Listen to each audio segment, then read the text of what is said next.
Welcome to Mildly Interesting, Caching Clunkers, or whatever you want to call it. This here is my partially wire-wheeled McDonald Double D Power Arm. Here's the label. It says McConnell Power Arm Double D Digger Loader. And then it's got some greasing instructions and a serial number from PW McConnell Limited in Ludlow, England. I don't know if I said Ludlow correctly. You can correct me if you would. Anyway, this is a Class 1 3-point hitch backhoe attachment for tractors, for your regular agricultural Class 1 tractor. And I have taken off the arm and all the hydraulic cylinders, and I'm currently in the middle of painting and restoring it. This sat for over 2 decades, probably most of my life, in my friend's field up the road.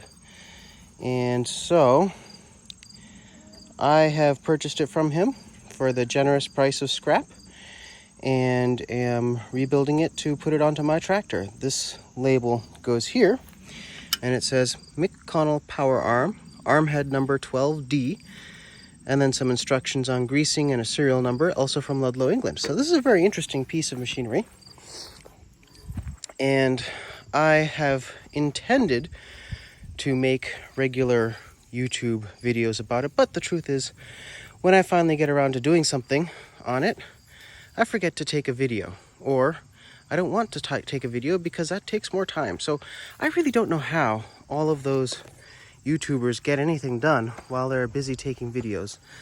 But let me show you what I have and the status of the project right now. So the status of this is it's, as far as I can, disassembled. I've taken out, with the help of my cousin, a bunch of pins that were holding everything together. I've removed the hydraulic cylinders, and I've removed all of the hydraulic hoses, and I've removed the valve body, which sits up here, and also the tensioning arms valve. I'm gonna guess it's the valve that controls those two rams underneath there, that one A and that one B over there. They kind of lift up and hook underneath the tractor when it's hooked up to a tractor. I have had it in my yard for good part of a year, and I am finally getting around to doing this. Now, there's a couple of other parts strewn around the area. I have here the pipes. These are 2 hydraulic pipes that run inside the arm. They actually kind of poke out right here, and then they poke out these holes up here and on the other side, and they provide a hydraulic hookup for the ram that drives the bucket and the ram that drives this arm. So there's 2 rams up here. Apologies, they only provide 2 hookups, so I'm gonna guess they provide a hookup for the ram that drives the bucket. Or maybe there's just 1 ram up here. Let's go see. Anyhow, so that's the bucket. And let me show you the other collection of junk I have here. The valve body and pins and other bits, all soaking in that magical mystery solution called Evapo-Rust, which is doing them worlds of good. And pardon the mess, bike, which you saw in another video. I have here a full set of brand new hoses and a couple of extra washers. I'm not sure what exactly type, and I don't know what type or what standard any of this stuff is, but I know that all of the hoses are using this AN, I believe it's called, or JIC fitting. I have all the old hoses right here, and they are nicely labeled, I believe. Yep, see, I have in, and on the other end of this I'll have a letter or a number, and then I've got a piece of paper with everything. Oh, my apologies, I did not soak the valve bodies themselves in the Evapo-Rust. This is the main valve body, And this is the this lower, those two lower ones, that valve body. And both of these valve bodies function like they work just fine, so I'm expecting not to have much trouble. These are the 3 hydraulic rams, the main hydraulic rams for the arm, and I've got them also labeled. And they're a little crusty right now, but I intend to come over here and spruce them up with a bit of degreasing and a few splits of paint. There's one other part to this whole thing, and that is the pump. The pump is sitting in my garage, inaccessible at this moment, but I will show you the pump when I can, when I pull it out.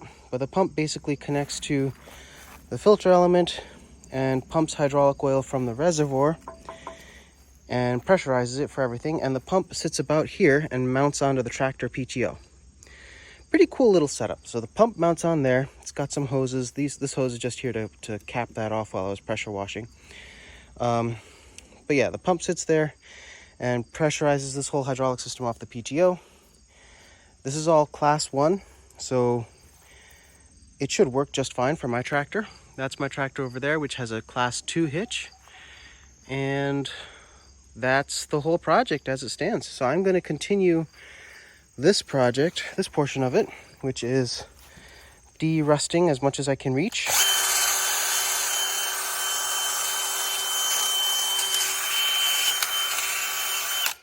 And I assure you it is better done with 2 hands and no camera. So I will continue with this, and hopefully today my goal is to get it to a state where I can blow it off and throw on a coat of rust-proofing primer into all the nooks and crannies that I can reach. Now there's plenty of places that I can't reach.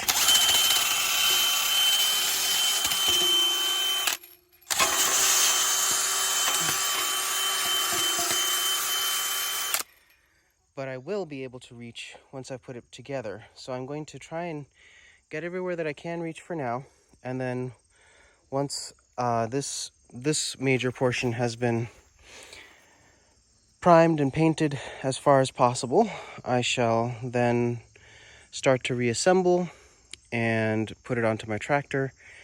And then once I have power to all the rams, I'll be able to access other bits and nooks and crannies and stuff that I wasn't able to paint currently. I'll also be able to move these legs. These legs are a one-time adjustment. So the idea is that it rides on the 3-point hitch.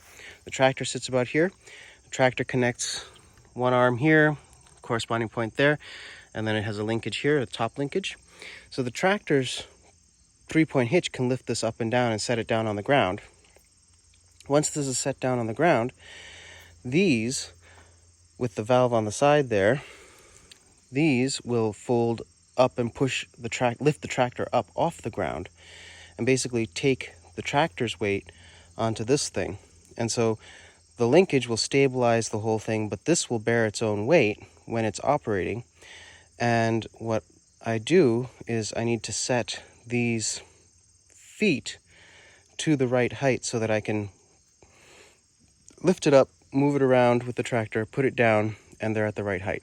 So it's not like the newer ones, which have hydraulic rams on those and kind of push them down, fold them down or push them down to adjust the height on the fly. This is a set height for operation that I need to figure out once I've got it attached to the tractor. I'm pretty sure this height is not going to be the final height because my tractor is configured quite tall. So I will probably need to lower those. But once I get it hooked up to the 3-point hitch, all of the rest of that will become easy. And hopefully I'll be able to do that. Alrighty, I'll bring you back once I've done a little more scraping and prepare for blowing. Alright, time to blow stuff off. Now I have my trusty blower connected to my trusty compressor, and I'm just going to open this a little bit. You see that hole right there? I want bypass air to get sucked in there to increase the volume of air being blown. And now let's blow.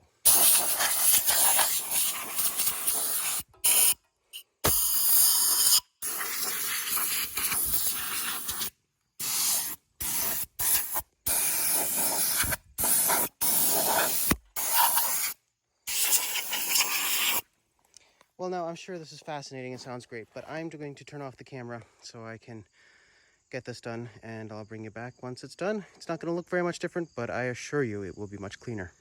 Well, I got carried away and I didn't bring you along for the ride, but been painting, broke my brush, threw out one brush already. This is my backup trashy brush.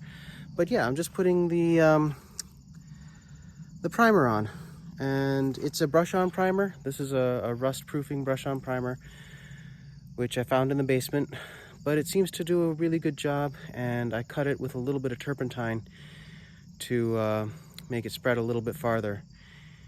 Once this dries, it does get really, really hard. I will scuff it up, and then I'll paint it with the yellow color. So let me show you where I've gotten so far. Yeah, so that's about what I've done.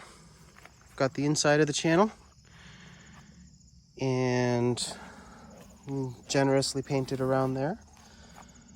Painted this side, started to paint on this side.